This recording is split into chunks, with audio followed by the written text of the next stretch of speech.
Bonjour à tous, nous commençons une nouvelle Masechet Orla, donc premier Pérec, première Mishnah.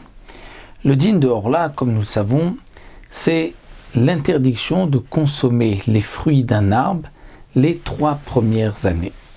Donc nous verrons, Bezrat Hashem, tous les détails de cette halakha, de ce din qui est Minatora, comme c'est marqué dans la Torah, que lorsque on arrivera donc en Eretz Israël et qu'on plantera des arbres fruitiers, on devra oraltem orlato et pirio. La Torah utilise le terme de orla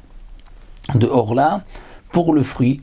Pendant 3 ans, les fruits sont appelés arelim, sont arel, et arel signifie ici sont fermés, c'est-à-dire interdits à la consommation, interdits d'en tirer profit. Un peu comme s'ils étaient fermés dans l'arbre et qu'ils n'avaient pas poussé. C'est là le terme de orla. Comme dans la Brit Mila, la partie qu'on enlève est appelée aussi la orla, puisqu'elle ferme, elle cache. Et donc, c'est le principe là de orla dans les 3 premières années. Nous verrons que la 4e année, c'est le neta revaï, comme on a vu souvent, entre autres dans Masechet Maaser Sheni.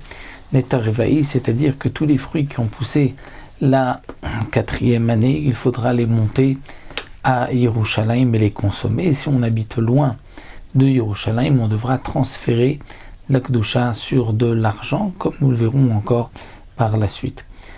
Donc, ce que la Torah nous ordonne ici, c'est de laisser les 3 premières années, les fruits de l'arbre, sans les consommer. On les laisse pour, si on peut dire, comme le Mefarshim explique, pour pouvoir honorer Akadosh Baruch Hu avec la production de la 4e année, qui est la meilleure production, puisque lorsqu'un arbre a été planté, les 3 premières années, le fruit n'est pas le meilleur, donc on attend afin d'apporter à Yerushalayim le meilleur fruit la 4e année. C'est une des raisons que donne donc le Ramban dans l'explication de cette mitzvah de Orla.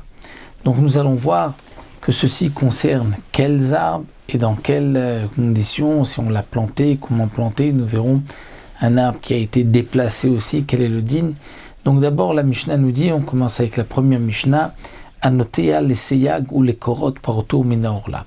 Si quelqu'un a planté un arbre, mais non pas pour prendre le fruit de cet arbre, mais les seyag, c'est-à-dire que cet arbre soit comme une barrière, va lui servir de clôture dans son champ, dans ses vignes qu'il a, et l'arbre n'a pas été planté pour consommer les fruits, ou bien l'arbre a été planté, dit le Barthénora, les korotes, c'est-à-dire les korotes, pour le laisser, pour en faire des poutres, ou bien pour utiliser le bois, puisqu'il n'a pas été planté pour manger les fruits, et bien patur mina orla, il est dispensé de la orla, puisque dans la Torah c'est marqué untatem koletz ma'achal, c'est-à-dire qu'on a planté un arbre fruitier, quelque chose qui va être mangé.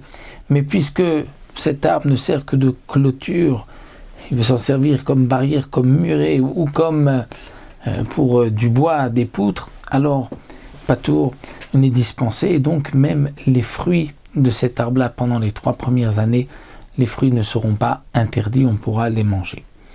Rabbi Yossi Omer, afilu amar apnimi le ma'achal vachitzon nesiyag, apnimi chaya vachitzon patur.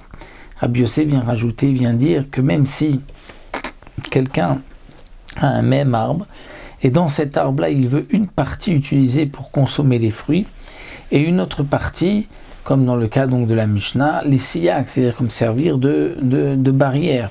C'est-à-dire, il a, par exemple, un jardin à côté, il veut se servir donc d'une partie de l'arbre pour faire séparation avec le domaine public et une partie de l'arbre pour consommer les fruits. Donc même s'il a dit apnimi, la partie intérieure de l'arbre, les ma'achal, pour manger, vachitzon, la partie extérieure, l'isiag, va servir de barrière, eh bien apnimi chayav, on va diviser l'arbre en 2, et les fruits qui se trouvent du côté intérieur sont chayav, ont une obligation de orla, et ceux qui sont extérieurs sont patour de orla, mais donc même pendant les 3 premières années, on pourra les consommer. d'après Rabbi Yossé, comme explique le Mefarshim, puisque le pasuk dit Untatem kol etz ma'achal, c'est-à-dire vous allez planter tout arbre fruitier, puisque on parle juste avant dans le pasuk d'arbre fruitier. Pourquoi la Torah a-t-elle besoin de le préciser encore une fois? C'est pour nous dire que juste la partie de l'arbre qui est pour manger, c'est celle-ci qui est donc chayevet borla, et l'autre en est dispensé. Donc voici pour la première Mishnah de cette nouvelle Masechet.